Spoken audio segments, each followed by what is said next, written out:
The Lord gave me a word this weekend as we were on the Identity Weekend that I just felt like I needed to share with you this morning. It comes out of Ephesians chapter 5.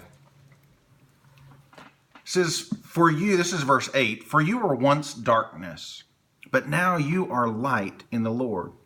Walk as children of light.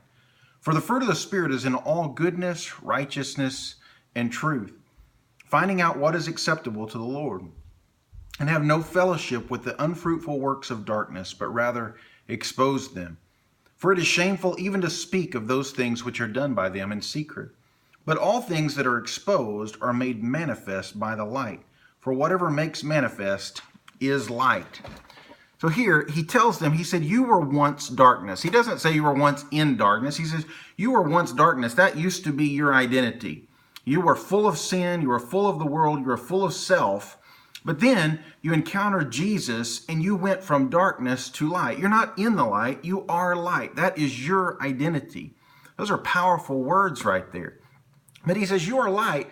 So he says have nothing to do with darkness. That's not who you are. Don't entertain it. And the word that he gave me this weekend to go along with this, he says don't flirt with darkness. Don't act like it's innocent. Don't act like it won't hurt you. Just one little thing won't. I can handle a little bit of it. He says, no, have nothing to do with it. So one of the things that frustrates me about Halloween, and I know we've already passed it, and I didn't share this before, and I don't mean to come across judgmental, but there are a lot of Christians who enjoy horror. They enjoy fear. They enjoy scaring people. I'm telling you what 1 John chapter 4, verse 18 says, perfect love casts out fear. So if we're operating in fear, if we're enjoying fear, which kingdom are we operating under? It's darkness. It's Satan. It's not God. God wants nothing to do with fear.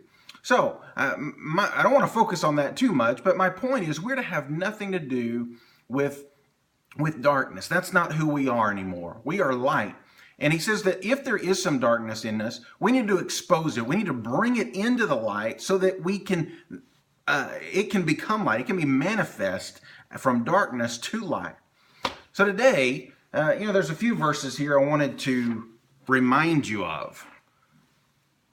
Romans chapter 12:9 says that we are not to love hypocritically. Don't love in hypocrisy. It says, but hate, abhor, utterly detest evil.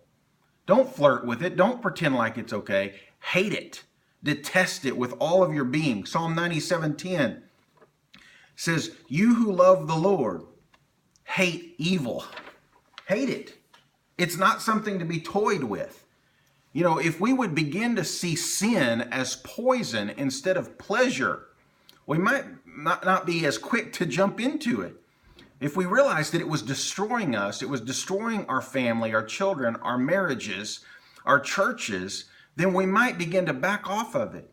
It's not something that is enjoyable, but it's something that we are to have nothing to do with. So my word and caution to you this morning is don't flirt with darkness. That's not who you are any longer. You are light. Walk as children of light. God is on the throne. Jesus is coming back soon, and I'm praying that this week is full of blessings for you as you choose to walk in the light. Have a great day.